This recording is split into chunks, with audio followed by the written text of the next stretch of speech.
Greetings world. We are anonymous. L'un est muni d'une immense grue aérienne. Peu après, des témoins ont vu les appareils quitter les lieux en héliportant quelque chose. Selon les témoins oculaires, l'objet mesure environ 10 mètres de long et est aussi massif qu'un camion-citerne. Plus impressionnant encore, l'objet bleu brûle toujours.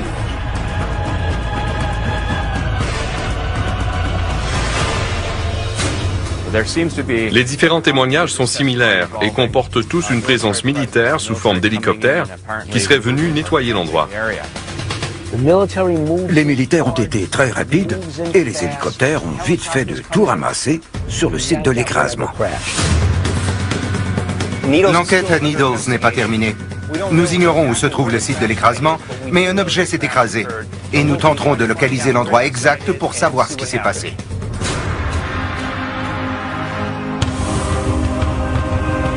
L'enquête débute à Needles, avec la recherche de nouveaux indices. Des gens sont persuadés que le désert cache encore des preuves de l'écrasement mystérieux. Ted Ackworth tentera de trouver l'endroit précis où l'objet s'est écrasé. Si un objet volant s'est écrasé ici, c'est certain qu'il existe encore des preuves solides, physiques et scientifiques. Pat Oskert longera le fleuve à la recherche de marques au sol. En tant qu'enquêteur, c'est une belle occasion pour moi d'aller sur le terrain pour trouver des réponses. Bill Burns rencontrera des témoins oculaires qui ont assisté à l'incident en direct. Je veux savoir pourquoi les militaires continuent à nier qu'ils sont venus ici.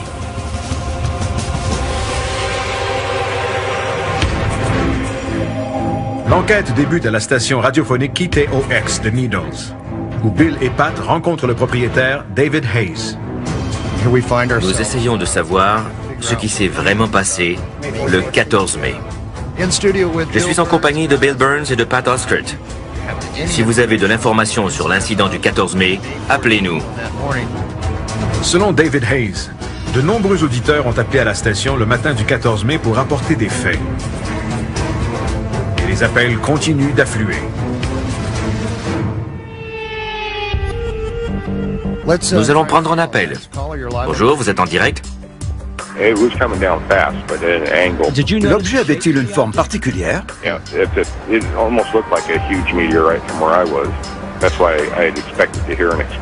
D'accord.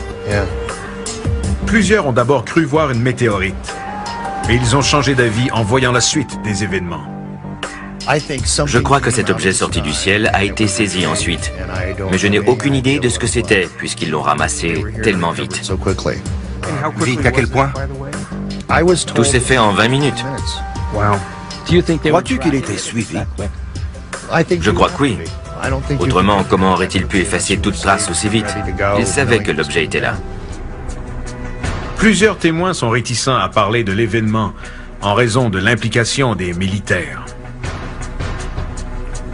J'ai vu des véhicules sur l'autoroute et l'un d'eux était très étrange, avec des antennes et des dômes. Sur la plaque, j'ai lu « Gouvernement des États-Unis » et les fenêtres étaient teintées noires. Le chauffeur m'a percé de son regard. Un peu plus tard, David revoit les mêmes véhicules garés devant sa station radio. Ils étaient garés à moins de 100 mètres de la station. Et sans en être certain, les véhicules semblaient munis d'une technologie électronique très avancée, comme pour me surveiller. La présence des véhicules de surveillance ne s'arrête pas là. Le jour de l'écrasement, en après-midi, des gens ont vu arriver des avions étranges et anonymes à l'aéroport local. Les avions sont blancs, avec une rayure rouge, et pour certains, ils sont très familiers. L'autre partie intrigante de l'histoire concerne les avions Janet, qui ce matin-là arrivaient et décollaient de l'aéroport international de la région. Janet n'est pas le nom d'une compagnie aérienne officielle, mais le nom attribué à ces avions blancs et rayés rouges qui sont en opération depuis les années 1970. Voici l'un de ces appareils vus à l'aéroport international McCarran à Las Vegas.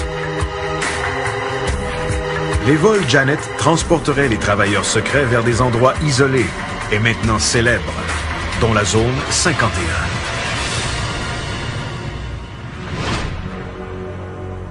Pourquoi les gens les voient-ils à Needles le lendemain de l'écrasement? Bill se rend à l'aéroport Laughlin Bullhead pour y rencontrer le directeur, David Gaines, dans l'espoir d'obtenir la réponse.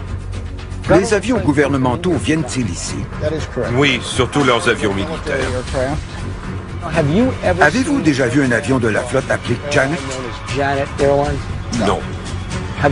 Avez-vous déjà vu ici un avion blanc avec une rayure rouge sur le côté et des hublots teintés noirs transportant des passagers secrets? Non. Vous n'avez jamais entendu parler de cet incident et vous n'en savez rien?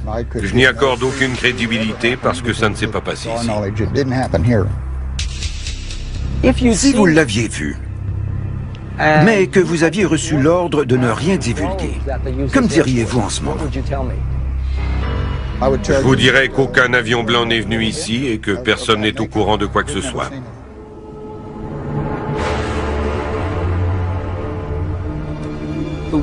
Des témoins ont dit que le 14 mai, un avion Janet a atterri ici alors qu'il faisait encore sombre. Mais David Gaines nie tout.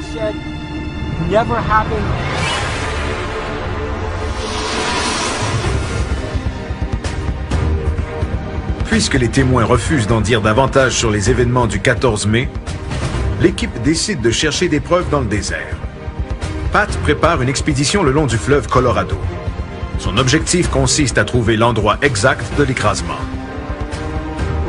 Nous serons accompagnés de l'archéologue Garth Baldwin qui saura distinguer l'érosion naturelle des irrégularités d'un sol qui aurait subi un impact violent. La mission ne sera pas facile. La végétation est très dense. Nous allons marcher dans le désert pour tenter de trouver des indices d'incendie et d'un impact. Si la nature a subi de tels chocs, les preuves devraient être apparentes. Fouiller le désert sera une tâche ardue. Mais de nouveaux développements pourraient aider l'équipe. Un témoin qui a entendu l'émission à la radio a décidé de parler. Il a une idée de l'endroit où s'est produit l'écrasement. Il s'appelle Frank Costigan. Un peu après 3 heures cette nuit-là, je suis sorti pour chercher mon chat et tout à coup, le sol a été éclairé. Pas au point de ressembler au lever du soleil, mais assez pour capter mon attention. Frank a beaucoup d'expérience en surveillance de vol d'avion. Avant de s'installer à Needles, il était chef de police à l'aéroport international de Los Angeles. L'objet avait quelle forme? Il était rond et des flammes sortaient à l'avant, des flammes turquoises. Il était environ 5 à 6 fois plus long que large et je suis persuadé d'avoir entendu un boom supersonique quand il a ralenti jusqu'à la vitesse du son. S'est-il écrasé? Je ne sais pas.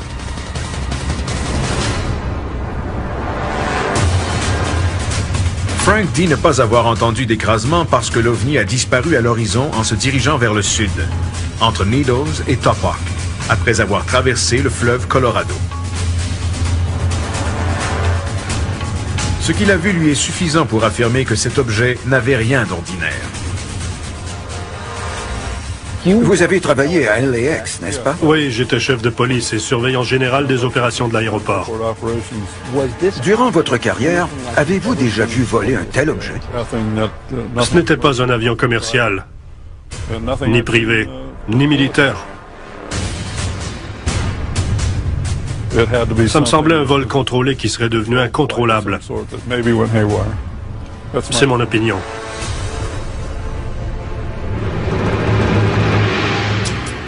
Si cet objet volant était contrôlé, qui le guidait et d'où venait-il?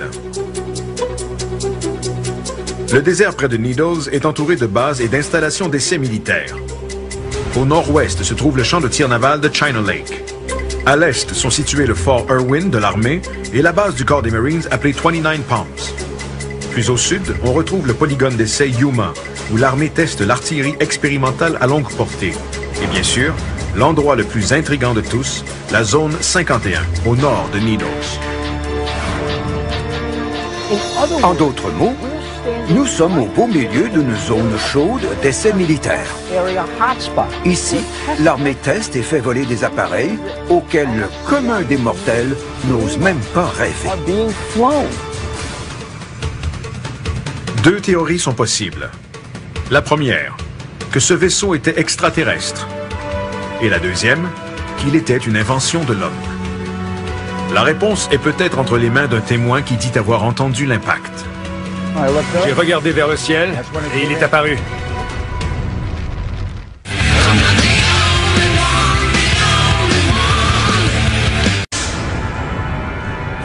Il aperçut un nuage et un autre objet le suivait derrière. Tôt, un matin de mai 2008, quelque chose s'est écrasé dans le désert près de Needles, en Californie. De nombreux témoins ont vu l'objet bleu être transporté par les hélicoptères de l'armée. L'histoire cache encore quelque chose qui pourrait être la clé du mystère. Ce genre d'incident s'est déjà produit dans le passé. En juillet 1947, un autre écrasement dans le désert a attiré l'attention du monde entier sur la petite ville de Roswell, au Nouveau-Mexique. L'annonce publique des militaires disant qu'ils avaient récupéré un disque volant a choqué la planète entière. Des militaires de la base aérienne locale auraient été envoyés pour nettoyer le site de l'écrasement et auraient sommé les travailleurs de ne laisser aucun indice derrière eux. Quelques jours plus tard, les militaires changent leur version des faits et affirment qu'il s'agissait d'un ballon météorologique. À Needles, l'équipe a trouvé un témoin important qui a accepté de participer à l'enquête, à condition que son vrai nom ne soit pas dévoilé. Le témoin, qui s'appellera simplement Bob, rencontre l'équipe sur le fleuve Colorado, près de l'endroit où il a vu l'objet le 14 mai.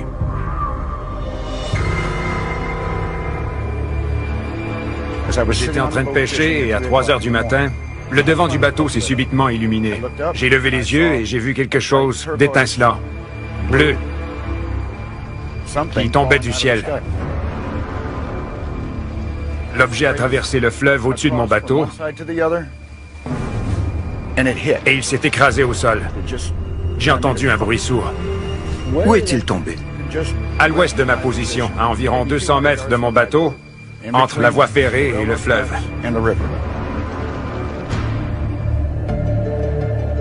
Bob explique qu'une quinzaine de minutes plus tard, des hélicoptères militaires sont arrivés.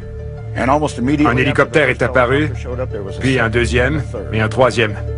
Le plus gros est arrivé peu de temps après. Il a volé au-dessus de mon bateau, s'est rendu au site de l'écrasement, il est descendu et quelques instants plus tard, il est reparti.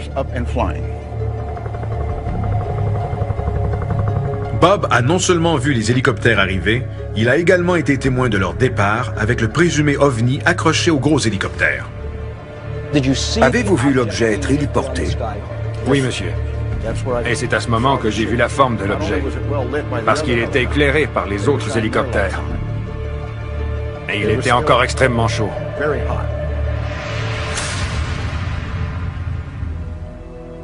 Bob et Frank Costigan affirment que l'objet s'est écrasé dans la région désertique près du fleuve. Les recherches débutent. L'archéologue Garth Baldwin cherchera des irrégularités au sol. On devrait voir plusieurs signes de l'impact. Nous cherchons des déplacements de sol, des marques différentes et des changements de texture dans le sable et la terre. La sauge et le gazon poussent très lentement. Alors toute différence devrait être facile à voir. Parfait. Je pense qu'on aura de la chance parce que les militaires ont nécessairement laissé des traces.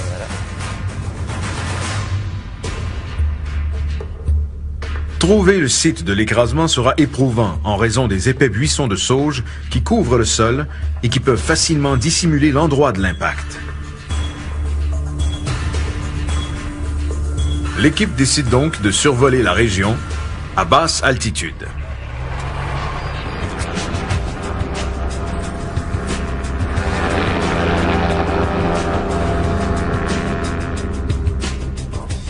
L'ultra-léger est muni d'une caméra à haute définition. Simultanément, Pat et Garth patrouillent le long de la berge du fleuve dans l'espoir d'apercevoir des indices. Ted et Bill, eux, refont le parcours de Bob en bateau.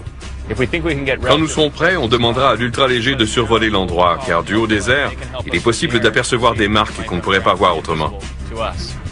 On arrive bientôt.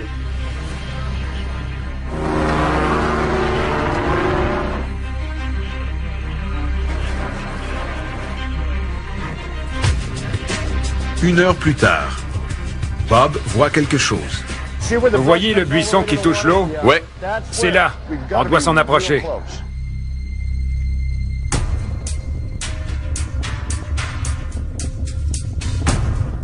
Bob reconnaît des points de repère, dont les lignes électriques et la topographie de la berge. La voie ferrée est juste là. Êtes-vous certain que c'est ici? C'est pourquoi j'en suis certain.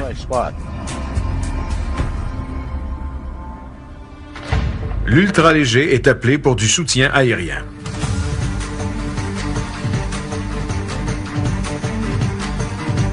Après quelques survols, un site est localisé.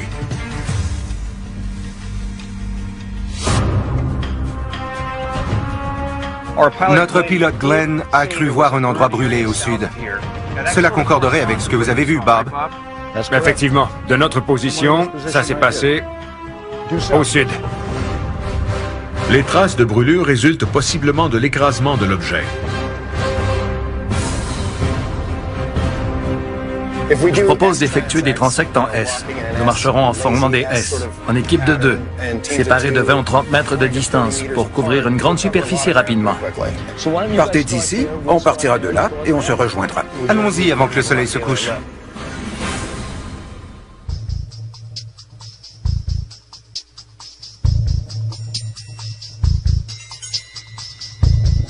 Avant même d'arriver à la région brûlée, Ted et Bill trouvent des signes d'un impact possible.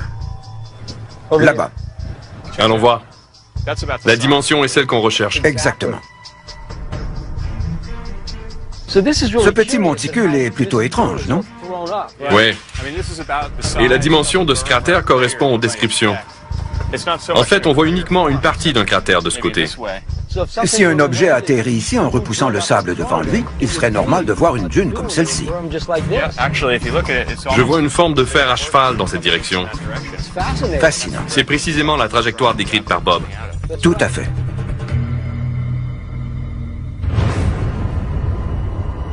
Ted demande à Garth de se joindre à eux.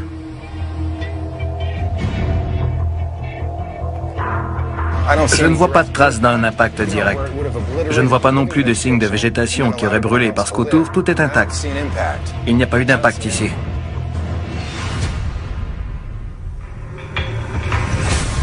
Le site de l'impact est un peu plus reculé dans les terres. Quelques heures plus tard, l'équipe l'aperçoit. Tout a brûlé ici. Tout ce qu'on voit a brûlé. Bob a dit que l'objet soulevé par l'hélicoptère était encore en flammes. Mais il n'a pas parlé d'une explosion. C'est vrai. C'est un peu contradictoire. Garth explique pourquoi il a des doutes. Ces parcelles de terrain brûlées sont probablement le résultat de feux de broussailles. Plusieurs buissons ont brûlé ici et là, mais ça me semble naturel. Il y a de la végétation bien vivante tout autour, et de la vieille végétation très sèche, qui aurait pris feu s'il s'agissait de l'endroit de l'impact.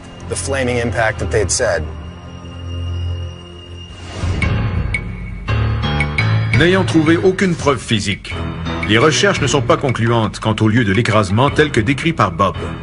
Mais avec autant de terrain à couvrir, il est peut-être caché quelque part.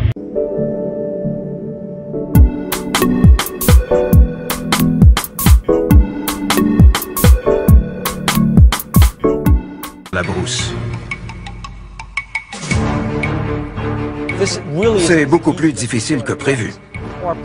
Notre pilote a trouvé des endroits brûlés du haut des airs et nous les avons tous examinés de près sans trouver de preuve d'un impact. Nous allons continuer en espérant être chanceux. Pendant les recherches au sol, un nouvel indice fait surface. George Knapp, journaliste enquêteur pour KLAS Television à Las Vegas, cherche également des réponses sur le présumé écrasement d'OVNI à Needles. Durant ses recherches, il a rencontré des représentants du gouvernement qui seraient des hommes en noir. Des agents qui auraient tenté d'intimider les témoins qui ont vu les ovnis afin de garder ces incidents secrets. George Knapp a vu ces gens, il sait qui ils sont, il connaît leurs intentions et leurs activités.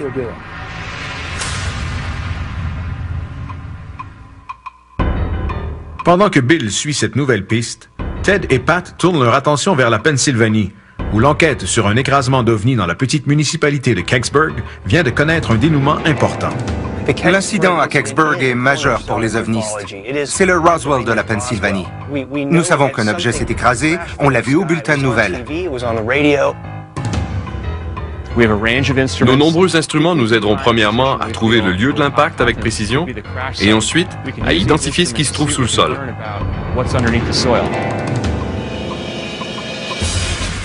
Ted prépare une analyse approfondie du site de Kecksburg à l'aide du témoignage du dernier témoin vivant.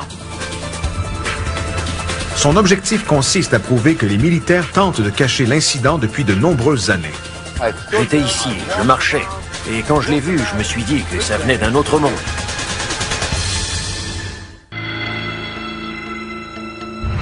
À Needles, en Californie, un objet éclatant qui semblait hors de contrôle s'est écrasé dans le désert. Les témoins disent qu'il a été récupéré par un groupe d'hélicoptères de l'armée. Mais l'incident ne s'arrête pas là. Des gens ont vu des avions anonymes se poser à l'aéroport local. Des avions identiques à ceux qui assurent le transport à la base militaire ultra secrète appelée Zone 51.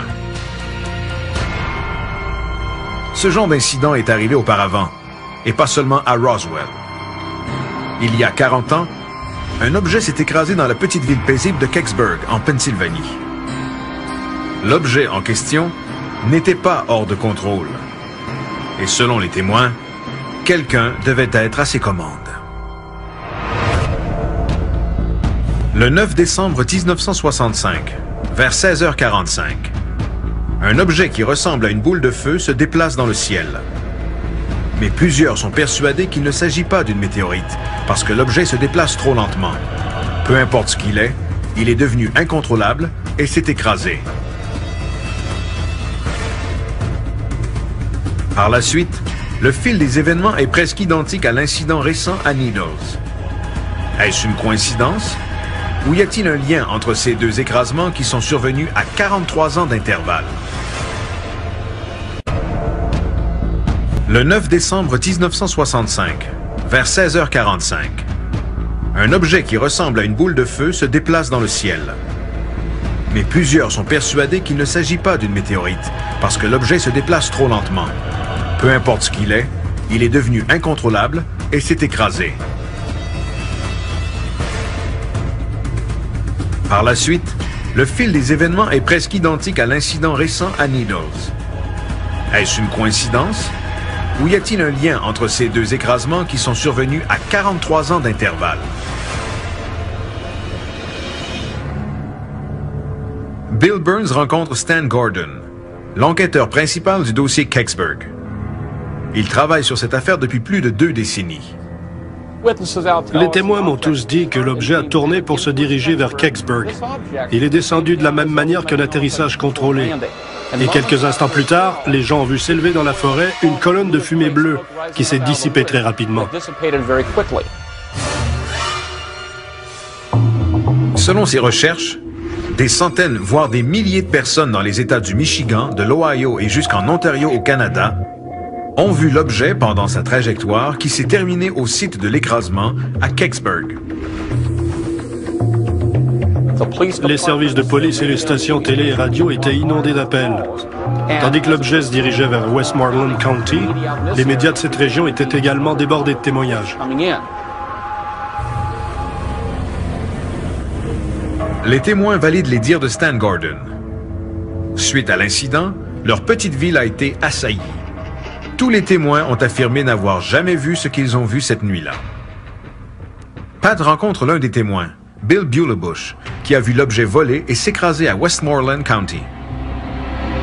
Bill, que s'est-il passé? J'ai entendu un drôle de bruit et j'ai vu une boule de feu rouge venir dans ma direction. Je suis resté là à la regarder et elle a survolé la montagne, a tourné lentement et elle est ensuite revenue par ici.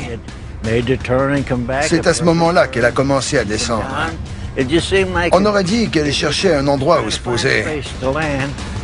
Était-elle contrôlée de manière intelligente? Assurément. Bill Bulebush est ensuite monté dans sa voiture pour aller voir ce qu'il croyait être un écrasement. J'ai pris ma lampe de poche, j'ai marché dans la forêt et je l'ai vu. Je me suis dit que personne n'en sortirait.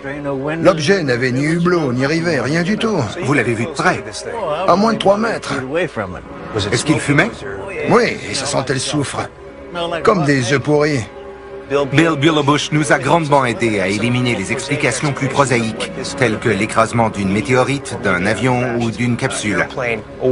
Il a vu la boule de feu tourner et il affirme hors de tout doute qu'elle était contrôlée de manière intelligente.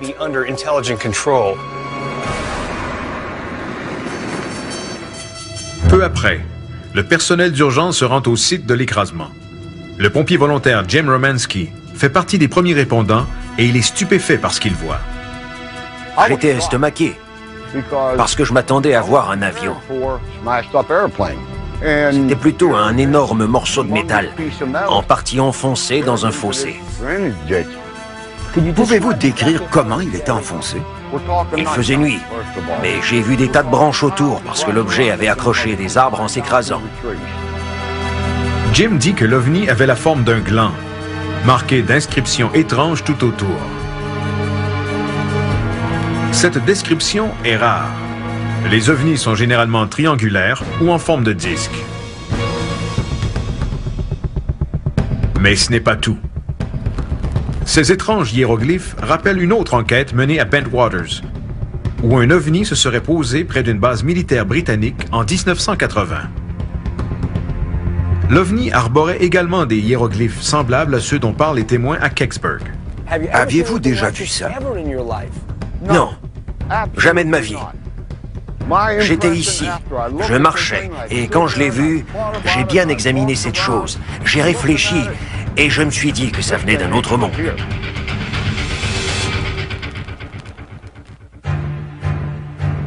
43 ans plus tard, un événement semblable se produit à Needles. Au cours des heures qui ont suivi l'écrasement, des douzaines de militaires de l'armée terrestre et de l'air sont arrivés sur les lieux. Ils ont sécurisé l'endroit et ont interdit au public d'y accéder. À l'intérieur du périmètre de sécurité, ils ont effectué des recherches intensives.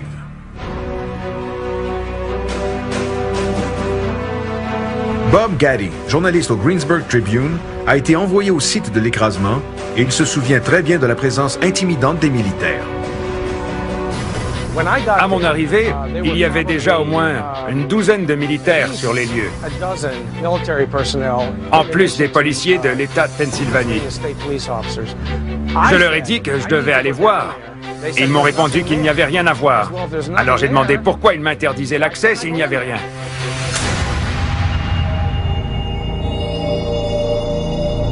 Bob Gaddy dit à Pat que les militaires et non les policiers étaient clairement en charge des opérations. Dans une situation à l'apparence civile, je n'ai jamais vu de militaires prendre le contrôle du site d'un accident. Pourquoi l'armée était-elle sur place? Les militaires nous ont arrêtés, ils étaient armés et j'ai donc cessé d'avancer, ainsi que mon collègue Ron. Nous leur avons parlé quelques instants et on nous a dit de retourner d'où on venait. Il m'a pointé du doigt en disant que personne ne devait les suivre. Des témoins ont raconté à Stan Gordon que plus tard dans la soirée, ils ont vu un gros camion à plateforme entrer dans le périmètre de sécurité. Environ 1 heure plus tard, il est reparti en trombe emportant un gros objet dissimulé par une toile. Si quelqu'un avait marché devant le camion, il se faisait écraser. Durant son enquête, Stan Gordon a rencontré Jim Romanski, Bill Bulebush et plusieurs autres témoins qui l'ont mené à l'endroit où l'objet s'est écrasé. Ces témoins, rencontrés individuellement, lui ont tous indiqué le même endroit. J'ai bon espoir de trouver l'endroit exact où ils m'ont conduit il y a 27 ans. Il y a manifestement eu un écrasement, et j'apporterai un géoradar qui nous aidera à trouver de nouvelles preuves. Non seulement Stan a rencontré des témoins qui nous ont indiqué le même endroit, mais les chances que nous y trouvions des débris sont excellentes. Les témoins et les enquêteurs ont déjà scruté cet endroit, mais jamais avec de l'équipement technologique moderne. Ces marques pourraient-elles indiquer qu'un objet s'est écrasé ici? Est-ce possible? C'est possible. À travers le pays, l'incident à Needles est connu du public lorsque des gens rapportent avoir vu les tristement célèbres hommes en noir. Ils sont des agents fédéraux. Ça venait d'un autre monde. En décembre 1965, un objet en flammes a survolé le ciel du Canada, du Michigan et de l'Ohio. À ces endroits, des témoins disent que ces débris sont tombés au sol, qu'ils ont entendu un boom supersonique et un sismographe aurait même enregistré l'impact. Aucune de ces preuves n'a fait surface, et seule la petite ville de la Pennsylvanie, Kecksburg, a fait l'objet d'une enquête.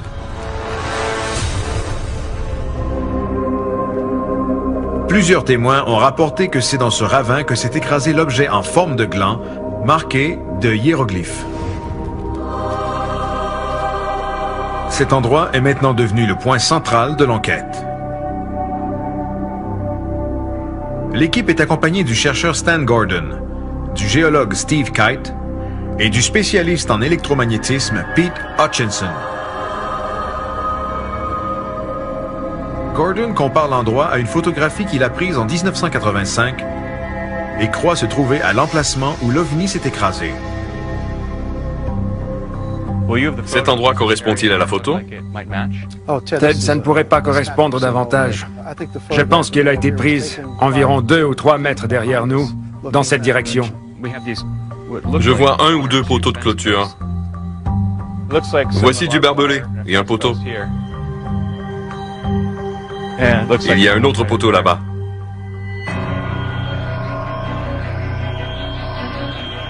Les poteaux de clôture identifiés grâce à la photographie de Stan Gordon et les témoins sur place indiquent que l'écrasement s'est bel et bien produit à cet endroit.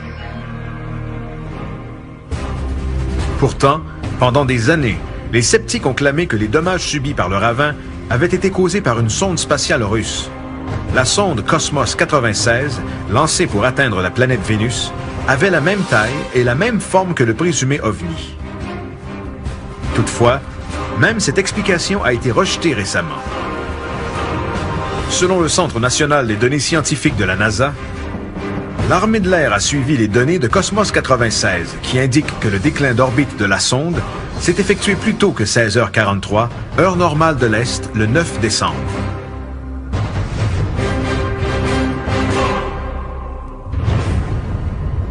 L'intérêt de la NASA envers cet écrasement remonte à plus loin dans le temps. À cet endroit précis, en 1965, des témoins ont vu des représentants de la NASA collaborer avec les militaires. J'ai vu des hommes de la NASA en uniforme et certains portaient des combinaisons blanches.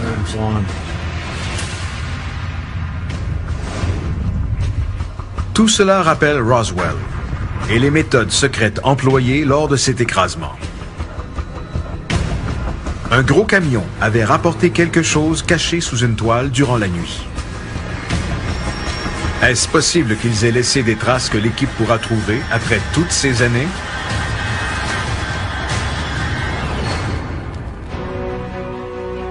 Pete Hutchinson a plusieurs instruments scientifiques pour analyser le sol. Nous allons examiner le sol attentivement pour tenter de trouver des preuves enfouies de l'écrasement qui s'est produit ici il y a 43 ans.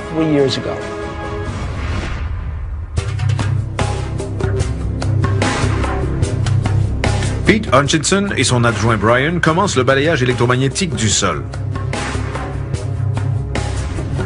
l'instrument envoie de l'énergie électromagnétique dans le sol et l'humidité transporte les ondes qui sont sensibles aux métaux. Nous trouverons les métaux et toute conductivité anormale du sol? Oui. Alors mettons-nous au travail.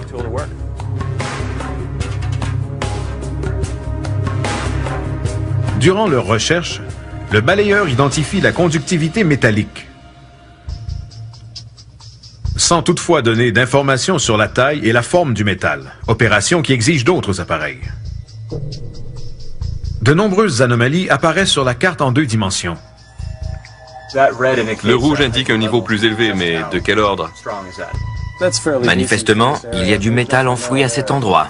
Est-ce un élément qui découle de la nature? En noir, on voit ce qui est naturel et ça exclut la partie en rouge. Ces marques pourraient-elles indiquer qu'un objet s'est écrasé ici? C'est possible? C'est possible.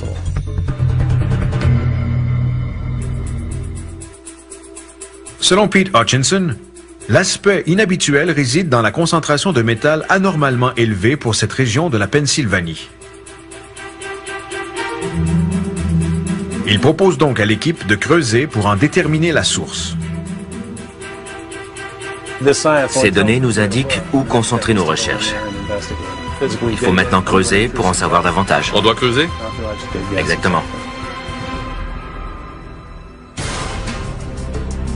L'équipe doit exposer le site avant la noirceur.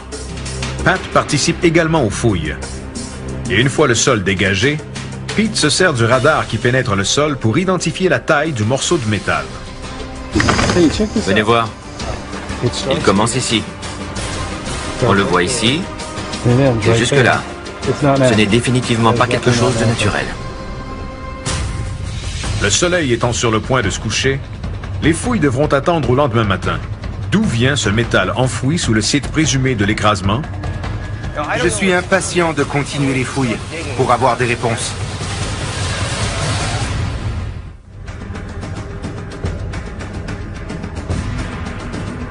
Dans le cadre de l'enquête sur l'OVNI qui se serait écrasé à Kecksburg, un radar pénétrant le sol a révélé une source métallique anormale à l'endroit exact où des témoins croient qu'un OVNI s'est écrasé en 1965.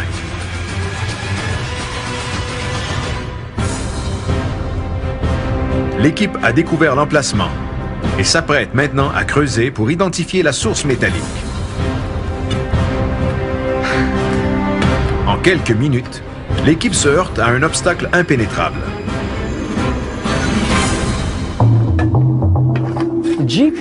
Le radar nous a indiqué une conductivité métallique et nous sommes confrontés à un lit rocheux. L'objet peut être dissimulé sous la pierre, mais cette possibilité est très peu probable. Le radar a peut-être capté des résidus métalliques de l'objet sur la pierre.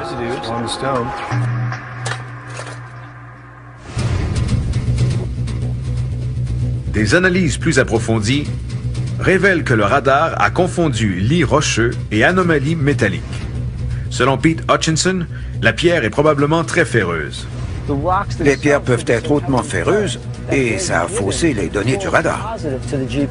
Ce n'est donc pas relié à l'écrasement.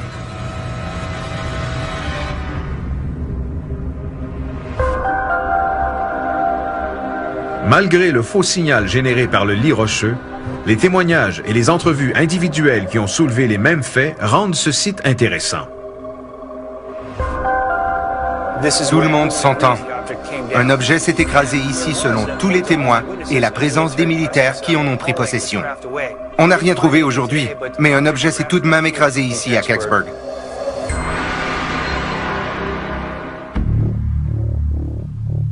Bill reporte son attention à Needles. George Knapp, journaliste enquêteur pour KLAS Television à Las Vegas, a une piste étonnante sur les hélicoptères qui auraient été vus après l'écrasement. Je travaillais sur un article sur les hélicoptères noirs avant de commencer à m'intéresser à l'incident de Needles. Nous savions déjà d'où ils provenaient, c'est-à-dire de Fort Campbell au Kentucky. Ils sont surnommés les Night Stalkers. Task Force 160.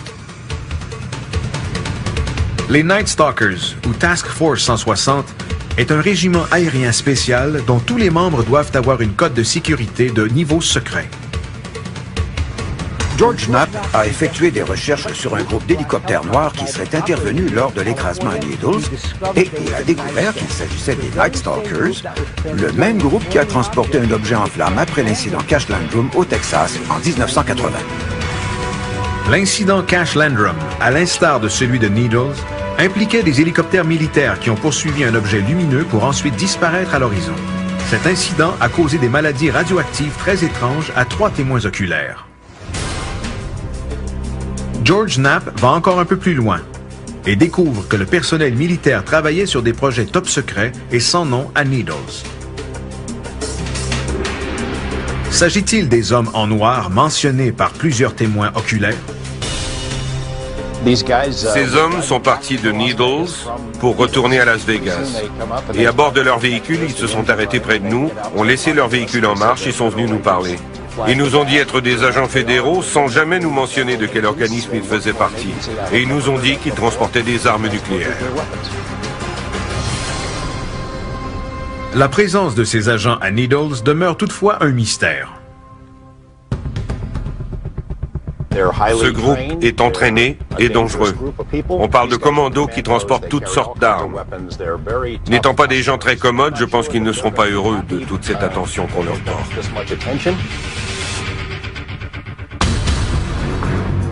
Malgré leur présence, George ne croit pas que ces agents étaient des hommes en noir, ni qu'ils avaient un rapport avec l'écrasement à Needles. Pourtant, à Needles et à Kecksburg, des témoins oculaires ont vu de gros objets être héliportés par de gros appareils militaires. Si cette agence mystérieuse n'était pas en charge, qui l'était? Nous avons un tas de récits de gens qui ont vu des hommes d'une agence fédérale étrange dans des VUS noirs à Needles le lendemain de l'écrasement d'un présumé ovni. Ces récits sont véridiques. Peu importe ce qui s'est passé, des avions de la zone 51 ont été vus à proximité. Les hélicoptères qui ont apporté l'objet étaient peut-être impliqués dans un autre incident où des gens ont été exposés à des radiations. On sait maintenant avec certitude que des agents fédéraux se trouvaient dans la région de Needles et qu'ils possédaient des armes nucléaires. Cet objet qui s'est écrasé aurait-il un lien avec un appareil qui transportait une technologie nucléaire? Émettait-il des radiations et était-il secret au point d'être basé à la zone 51? Ce qui nous manque, ce sont des preuves irréfutables qu'un écrasement s'est produit. Nous savons que les militaires cachent de l'information. Ils arrivent sur les lieux, transmettent de la fausse information et ensuite ils nient tout ce qui s'est passé. Les sites d'écrasement étant nettoyés au point de ne laisser aucune trace, sous-entend-il que ces incidents menacent la sécurité nationale? Peu importe ce qui tombe du ciel, les militaires tiennent à garder ces événements secrets.